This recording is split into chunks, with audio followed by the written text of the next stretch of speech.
அனைத்து நல்லுள்ளங்களுக்கும் வணக்கம். நான் ஆர்கே பேசுகிறேன். விக்மசோமோட நெக்ஸ்ட் சேனல். ஒரு 3 நாள் ஆச்சுல கேப்பு.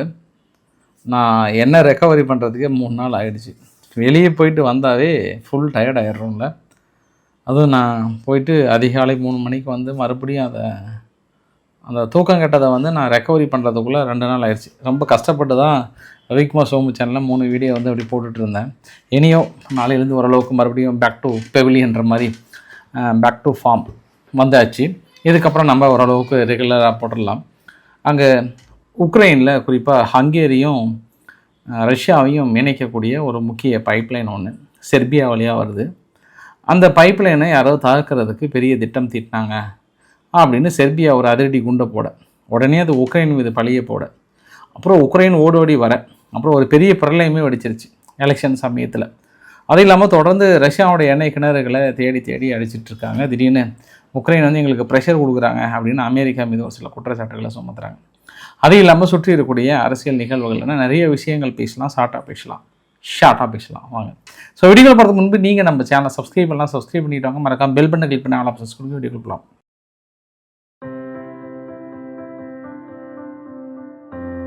இந்த பதிவு வந்து ரொம்ப ஒரு வைரலான பதிவு. ஒவ்வொரு ஊர்லேயும் ஒவ்வொரு பேர் சொல்லுவாங்க. இது பேர் வந்து குடல் அப்படின்வாங்க. இந்த குடல் எண்ணெயில் போட்டு எடுத்து லைட்டாக மிளகா தூள் தூவி அப்படியே சாப்பிடுவோம். நம்ம வீட்டில் சாதாரணமாக கிடைக்கக்கூடியது. பட் அந்த மனுஷன் என்ன பண்ணுறாரு, ஒருத்தர் திடீர்னு 5 ஸ்டார் ஹோட்டலில் போய்ட்டு எதோ புதுசாக இருக்கே அப்படின்ட்டு சில்லி டஸ்டட் கோல்டு ஃபிங்கர் அப்படின்னு என்ன வித்தியாசமாக இருக்குன்னு ஆர்டர் பண்ணாராம். ஆர்டர் பண்ணதில் கடைசியில் நம்ம ஊர் குடலை தான் கொண்டு வந்து கொடுத்தாங்கன்னா அதற்கு 150 ரூபா ஆனாங்களாம். அவர் நினச்சிக்கிட்டானா, என்னன்னு இது மாதிரி வெறும் ஒரு குடலை கொண்டு வந்து கொடுத்து 150 ரூபா ஆகுறீங்களே அப்படின்னு நினச்சிக்கிட்டாரா. எனக்கு இது மாதிரி ஒரு சில அனுபவம் இருக்குது. ஒரு தடவை ஹோட்டலுக்கு போகும்போது இதே மாதிரி ஏதாவது வித்தியாசமாக சொல்லணுமே அப்படின்னு சொல்லிட்டு அமெரிக்கன் சாப்ஸி அப்படின்ற மாதிரிலாம் வந்து சொன்னேன். கடைசியில் அது நம்ம ஊர் முறுக்கு இருக்குல்ல, அந்த முறுக்கு மாதிரி ஏதோ மேலே சம்திங் அது இப்போ என்ன சொல்லுவாங்க, அந்த சிவப்பு கடலில் சொல்லுவாங்க இல்லைங்க, ஐயோ என்னங்க ஃப்ளோவில் மறந்துட்டேன், சாஸ் டொமேட்டோ சாஸ் மாதிரி போட்டு அப்படியே கொண்டு வந்து கொடுத்தாங்க. நான் அப்படியே ஷாக் ஆகிட்டேன். நான் எப்பா இதை தான்ப்பா அமெரிக்கன் ஸ்ப்ரிங் ஸ்பைசி சாஸின்னு எதுவும் போட்டிருந்தீங்க அப்படின்னு நினச்சி கடைசியில் கொஞ்சம் கூட சாப்பிட முடியல. அது மாதிரி நானுமே வந்து பல்ப் வாங்கியிருக்கிறேன். பட் நான் ஆர்டர் பண்ணதெல்லாம் கம்மி ரேட்டு தான், அவ்வளோ ரேட்லாம் இல்லைன்றது ஒரு கூடுதல் தகவல். சரி, இப்போ நம்ம ஹங்கேரி கிட்டே போயிடலாம். அதாவது செர்பியா, துருக்கி, ரஷ்யானுடைய எனர்ஜி இணைக்கக்கூடிய மிக முக்கியமான ஒரு தக் ஸ்ட்ரீம் பைப்லைன். இந்த தக் ஸ்ட்ரீம் பைப்லைனில் செர்பியானுடைய பகுதியில் திடீர்னு வெடிகுண்டுகள்லாம் அங்கேருந்து எடுத்ததா செர்பியா அரசாங்கம் ஒரு பகீர் குற்றச்சாட்டு சொல்ல. இதற்காகனா இந்த பைப்லைனை தகர்க்கிறதுக்கு திட்டம். இது வந்து ஹங்கேரிக்கு போகக்கூடிய பைப்லைனு. அப்போ வந்து ஹங்கேரி உடனே க்ளீனாக அது வேறு யாரும் இல்லை, உக்ரைன் தான். ரொம்ப நாளாக ஏகப்பட்ட சிலுமுசி வேலை பண்ணிட்டுக்கிறாங்க இந்த ஏரியாவில். அவங்கள எதிர்த்து பண்ணாவே இந்த மாதிரி ஏகப்பட்ட வேலை செய்வாங்கன்ட்டு அங்கே ஹங்கேரியினுடைய ஃபாரின் மினிஸ்டர் சஜிரோட்டா அவர்கள் வந்து வெளிப்படையான ஒரு குற்றச்சாட்டு. உடனே இந்த தக் ஸ்ட்ரீம் பைப்லைனை நம்ம ஒழுங்குபடுத்தணும், இது வந்து பாதுகாப்பு கொடுக்கணும், ஏன் நம்ம வந்து இராணுவத்தை அனுப்பக்கூடாதுன்னு சொல்லிட்டு ஹங்கேரி வந்து இராணுவத்தை அனுப்பி வந்து ப்ரொடெக்ட் பண்ணணும்னு நினைக்கிறாங்க. அந்த தக் ஸ்ட்ரீம் பைப்லைன் நான் செர்பியாவை கூட அனுப்புகிறேன், இல்லை செர்பியாவிலேருந்து எங்கள் எல்லைக்கு நான் ப்ரொடெக்ட் பண்ணுறேன், செர்பியா நீங்கள் துருக்கியிலேருந்து உங்கள் எல்லையை ப்ரொடெக்ட் பண்ணுங்கள் அப்படின்ற மாதிரிலாம் வந்து பயங்கரமாக ஒரு பிளான் பண்ணாங்க. அதுக்கப்புறம் திடீர்னு உக்ரைன் ஓடி வந்து இந்த மாதிரி வேலைலாம் நாங்கள் செய்ய மாட்டோம், இது வந்து எங்கள் மீது அபாண்டமான ஒரு குற்றச்சாட்டுனாங்க. வழக்கமாக இப்போ நார்த் ஸ்ட்ரீம் பைப்லைன்லாம் தகர்த்தது யார், அது ஊர் உலகத்துக்கு தெரியும். ஆனால் அது இன்னுமே விசாரணை கேட்டால் போகுது அப்படின்னு தான் சொல்லுவாங்க. ஆனால் அது என்றாவது ஒரு நாள் அவங்களுக்கு எதிராக திரும்பும், அப்போ அந்த விசாரணையை வந்து கையில் எடுப்பாங்க. அதாவது இப்போ ஜெர்மனியில் ஆட்சி மாற்றம் ஏற்பட்டது அப்படின்னா இதே உக்ரைன் மீது ஜெலன்ஸ்கி மீது குற்றச்சாட்டை சுமத்துவாங்க, குற்றப்பத்திரிகை கண்டிப்பாக தாக்கல் பண்ணுவாங்க. அது வரைக்கும் ஹோல்டில் இருப்பாங்க. நம்ம ஊர் எலெக்ஷன்லாம் இருக்குல்ல, என்ன பண்ணுவாங்க, ஆளுங்கட்சி ஆக்கிற வரைக்கும் அந்த அமைச்சர் மீது நடவடிக்கை எடுக்க மாட்டாங்க, எதிர்கட்சியாக போய்ட்டு எடுப்பாங்கல்ல. அந்த மாதிரி இப்போ ஜெலன்ஸ்கி மீது அந்த நார்த் ஸ்ட்ரீம் பைப்லைனை தகர்த்ததுக்கு இன்னும் அப்படியே ஹோல்டிங்கில் இருக்குது, இன்னும் கைது செய்யப்பட்ட நபர் அப்படியே மர்மமாக வச்சுருக்காங்க. சரி, நம்ம விஷயத்துக்கு வருவோம். இப்போ அதே மாதிரி இங்கே உக்ரைன் மீது குற்றச்சாட்டு சொன்னோடனே இப்போ செர்பியா ஓடி வந்து இல்லைங்க அவங்க உக்ரைன் தான் பண்ணாங்கன்னு எவிடன்ஸ்லாம் எதுவுமே கிடைக்கல, நாங்கள் விசாரணை போயிட்டுருக்குறோம் அப்படின்னோடனே ஹங்கேரியினுடைய ஆப்போசிஷன் பார்ட்டி வந்து என்ன சொல்கிறாங்கன்னா, கரெக்டாக எலெக்ஷன் சமயத்தில் இப்போ ஏப்ரல் 13-14 எலெக்ஷன் சமயத்தில் இந்த மாதிரி ஒரு குற்றச்சாட்டை சுமத்தி தம் பக்கம் வந்து அனுதாபலை வீசணும்னு நினைக்கிறாரா, அதை நான் விடவே மாட்டேன் அப்படின்னு பயங்கர ஒரு பிரளயமே வலிச்சிட்ருக்கு. ஃபைனலாக உக்ரைன் வந்து ஓடி வந்து நான் கண்டிப்பாக அப்படிலாம் பண்ண மாட்டோம் அப்படின்ற மாதிரி சொல்லியிருக்காங்க. இருந்தாலும் அது பெரிய ஒரு பிரச்சனையாக போயிட்டுருக்கு. ஒரு இராணுவ மோதல் அளவுக்கு பெரிய விவகாரமாக 2 நாளாக போயிட்டுருக்குறது ஒரு கூடுதல் தகவல். அங்கே உக்ரைனுடைய செக்யூரிட்டி ஜென்ரலாக வேலை செஞ்ச ஒருத்தர் வந்து திடீர்னு அவர் மீது ஒரு சில குற்றச்சாட்டுலாம் சுமத்துறோடனே அவர் எஸ்ஆமி நாமட்டா ரஷ்யாவுக்கு போய்ட்டு ரஷ்யாவுக்காக வேலை செஞ்சாராம். அப்படி வேலை செய்யும்போது உக்ரைனை கண்டுபிடிச்சி அவரை வந்து நாங்கள் போட்டு தள்ளிட்டோம் அப்படின்ற மாதிரிலாம் வந்து சொல்கிறாங்க. சமீப காலமாக ரஷ்யாவில் இந்த மாதிரி போட்டு தள்ளுற வேலையை ஏகப்பட்ட வேலை பண்ணிகிட்டு இருக்காங்க உக்ரைன்றது ஒரு கூடுதல் தகவல்.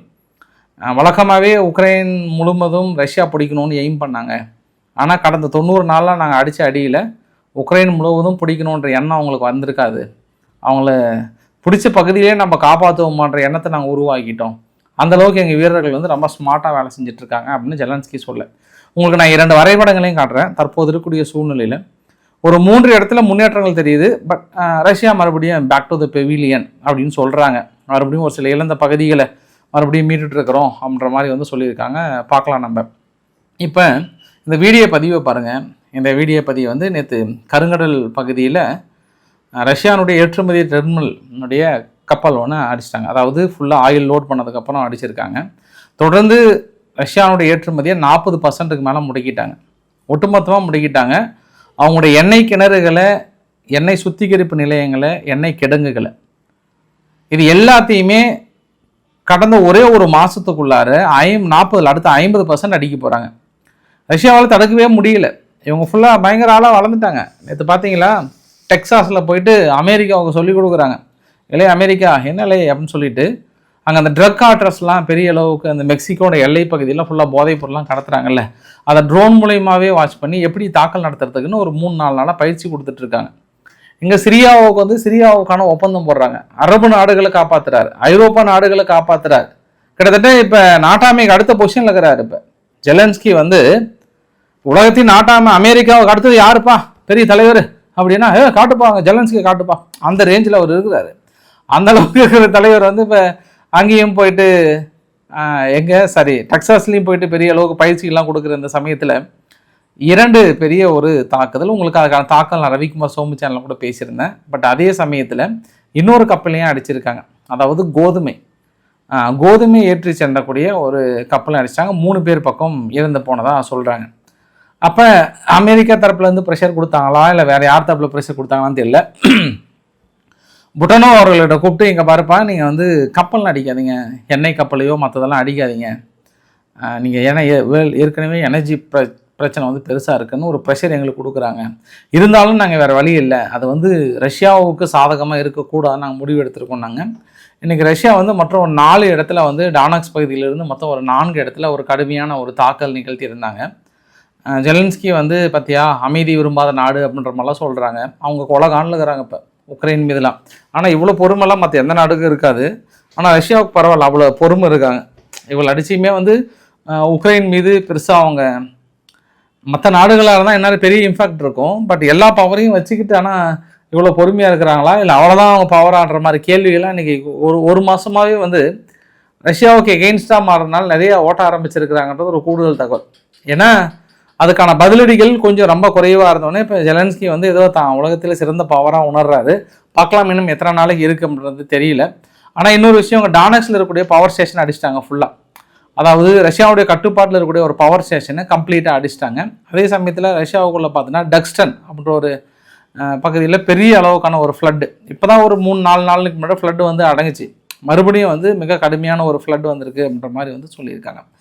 அதே போல் மற்ற நிகழ்வுகள் அப்படின்னு பார்க்கும்போது சீனா வந்து குறிப்பாக இந்த வார் ஜோன் மாதிரி வந்து உருவாக்குறாங்க கடற்பகுதியில். பெய்ஜிங் வந்து ஒவ்வொரு ரிசர்வ் ஏர்ஸ்பேஸ்னால் இந்த வீரர்கள்லாம் வந்து ரிசர்வாக ஒரு 40 நாளைக்கு பக்கம் யாரும் லீவு போடக்கூடாது. நம்ம மேபி இப்போ ஒரு இராணுவ நடவடிக்கைகள் எடுக்க போகிறதுக்கு முன்பு இராணுவ வீரர்களுக்கெல்லாம் என்ன சொல்லுவாங்கன்னா, இல்லை கடற்கரையில் ஏவியேஷனில் இருக்கக்கூடிய அவர்களுக்கெல்லாம் என்ன சொல்லுவாங்கன்னா, அடுத்த 1 மாதம் யாரும் லீவு போடக்கூடாதுன்னு சொல்லிட்டு கடுமையான ஒரு சில உத்தரவுலாம் கொடுப்பாங்கல்ல. அந்த மாதிரி சீனா வந்து தனது ஏவியேஷன் இது வந்து பெரிய அளவுக்கு உத்தரவுலாம் கொடுத்துருக்காங்களாம். அதனால் இப்போ தைவான் என்ன நினைக்கிறாங்கன்னா, ஒரு வேளை உள்ளே பூந்து அடிச்சிருவாங்களா இந்த சந்தர்ப்பத்தை பயன்படுத்தி அப்படின்ற மாதிரிலாம் ஒரே மண்டையை போட்டு குழப்பிட்டு இருக்கிறாங்க. பார்க்கலாம் நம்ம. பாகிஸ்தானுக்கு வந்து யுஏஇ கடுமையான ஒரு கெடு கொடுத்துருக்காங்க, நேற்றே கொடுத்துட்டாங்க. அதாவது 32,900 கோடிக்கான கடனை வந்து திருப்பி செலுத்தியே ஆகணும் யுஏஇ அப்படின்றாங்க.